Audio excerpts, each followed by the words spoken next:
Chers amis, Shabbat Shalom, nous allons étudier la paracha de Shemini dans le livre de Vaïkra. Cette paracha s'ouvre sur le 8e jour de l'inauguration du Mishkan, c'est-à-dire le sanctuaire du désert.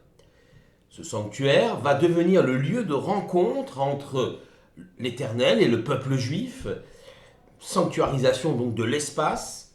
Ce temple sera monté et démonté à chaque étape dans le désert, et puis plus tard sera remplacé par le premier temple de Jérusalem et ensuite par le deuxième temple de Jérusalem. C'est autant dire qu'effectivement, ce temps est un temps fort de l'histoire du peuple juif.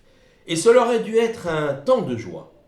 Il est malheureusement endeuillé par la mort subite des deux fils de Aaron, Nadav et Avihu.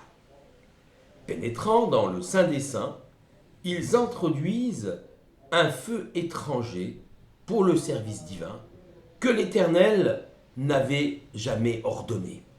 En vérité, ils introduisent un encensoir pendant des braises, faisant de la fumée. L'Éternel n'a pas demandé un tel geste. Donc ils vont atteindre, si on peut dire, le protocole fixé par la Torah pour l'inauguration du sanctuaire du Mishkan. Cette espèce de zèle va être considérée comme une faute. La sanction tombe. Ils sont foudroyés. Deux éclairs pénètrent par leurs narines, laissent leur corps intact, mais les tuent instantanément. Le châtiment semble, bien sûr, tout à fait disproportionné par rapport à la faute. Mais il faut savoir que Nadav et Avihu sont des êtres d'une très grande dimension spirituelle, comparables à Moshe, leur oncle, Aaron, leur père. Toute faute minime qui serait absoute pour le commun des mortels prend une dimension importante pour de tels personnages et entraîne de graves conséquences. La sanction est à la hauteur de la responsabilité majeure de ces futurs leaders du peuple juif qui, bien sûr, ne deviendront pas. Et il faut être, quand on aspire à une telle fonction, irréprochable. Surtout quand on est au sommet. L'Éternel va donc prendre la vie de Nadav et de Avihu. Il va arrêter cette possibilité de l'histoire de deux personnages qui auraient pu prendre la succession de Moshe et de Aaron pour se diriger vers une autre alternative, celle de Josué. Mais, même si on comprend que une faute minime chez de grands leaders peut être comptée comme une très grave faute, alors que peut-être qu'on serait passé dessus dans le commun des mortels, mais il faut comprendre le sens même de cette faute. Alors, certains expliquent que Nadav et Avihu ont manqué de respect vis-à-vis de leur maître, marchant derrière Moshe et Aaron, l'un dit à l'autre, quand est-ce que ces deux anciens quitteront ce monde pour que nous puissions, nous, diriger, dominer le peuple d'Israël. Et évidemment, il s'agit d'une offense terrible. L'Éternel l'a entendu et l'a retenu. Et donc, apporter un feu étranger, c'est déjà montrer une certaine indépendance vis-à-vis des maîtres, une volonté soi-même de changer la loi. Et puis aussi, on les explique que Nadav et Avihu ont enseigné la Torah devant leur maître, ce qui également constitue une faute grave, et le mettre en pratique, puisque là aussi, ils introduisent un feu étranger qui n'était pas prévu par l'enseignement de Moshe. Certains disent également qu'ils étaient célibataires et qu'ils ne pouvaient donc prétendre à diriger le peuple juif, car on ne peut pas comprendre la psychologie, la souffrance, la joie et la peine de l'ensemble du peuple d'Israël si soi-même on n'expérimente pas au sein de son intimité familiale toutes ces notions. Un leader d'Israël ne peut pas être célibataire, il serait trop tourné vers lui-même et pas assez en empathie avec les gens du peuple. Mais il y a un commentaire très curieux, celui de Rashi, que je vais vous livrer.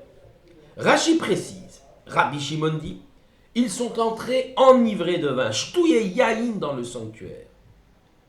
Au niveau de la loi juive, il a été décrété d'ailleurs, après ce tragique événement, qu'un prêtre, un Kohen, ne pourra entrer accomplir son sacerdoce que s'il est sobre, que s'il n'a pas consommé une goutte de vin, et c'est comme cela qu'on a agi dans l'ensemble de l'époque du sanctuaire, du premier temple de Jérusalem, deuxième temple de Jérusalem.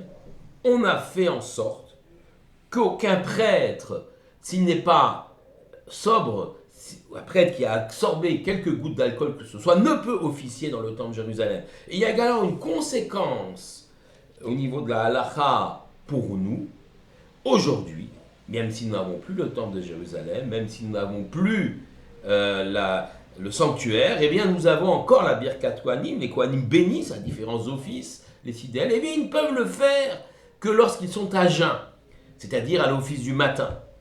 Car là, on est sûr qu'ils n'ont pas absorbé d'alcool. Mais si arrive l'office d'après-midi de Mincha, là, ils ne peuvent pas faire la Birkat Kohanim, car peut-être ont-ils mangé, peut-être ont-ils accompagné leur repas de quelques verres de vin ou d'autres d'alcool.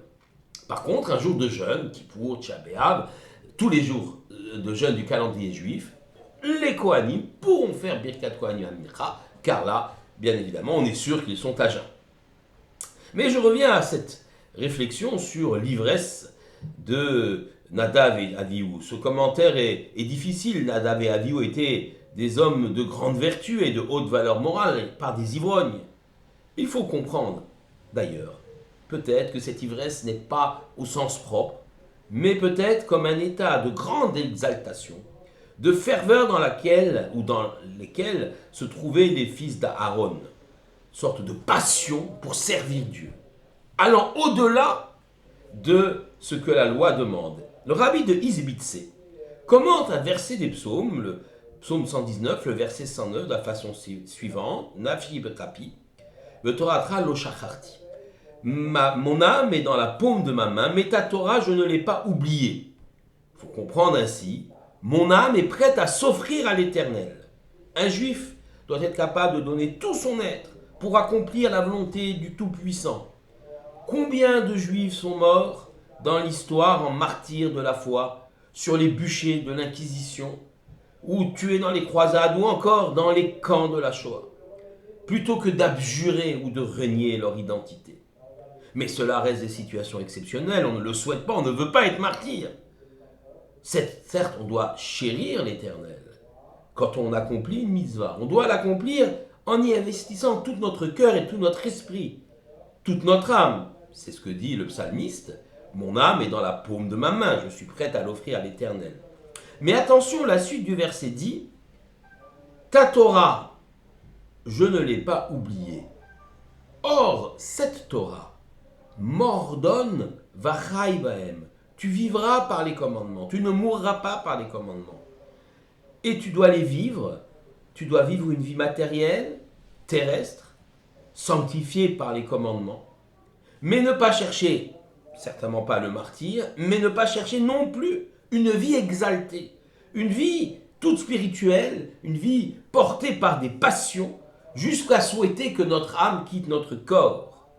C'est une sorte d'ivresse que d'oublier le monde autour de soi, que d'oublier une certaine forme de rationalité, d'oublier que la Torah, c'est également une réflexion, une pensée structurée, intelligente, une chorma, une sagesse. Se laisser porter par des passions, même une passion religieuse. Se laisser porter par une ivresse spirituelle, un feu sacré, eh bien, est contraire à la volonté de la Torah et à la réalité de l'existence. Nadav et Avihu, en introduisant un feu étranger, ont voulu amener un feu sacré, porter une passion, une exaltation, non prescrite par la Torah. Cette ivresse relève d'une volonté de se laisser entraîner vers un service de Dieu, certes, mais qui fait fi des règles, qui fait fi de la halakha, privilégiant un amour si débordant, une passion pour le Créateur, certes, ce qui est louable, mais qui en fait perdre la raison et qui va au-delà des lignes tracées par le Créateur lui-même dans la loi qu'il a donnée, celle de la Torah. L'Éternel ne nous demande pas de le servir en se détachant de toute corporéité. Il ne nous demande pas de le servir avec passion, exaltation et ivresse. Il nous demande de garder notre raison, même dans le service divin.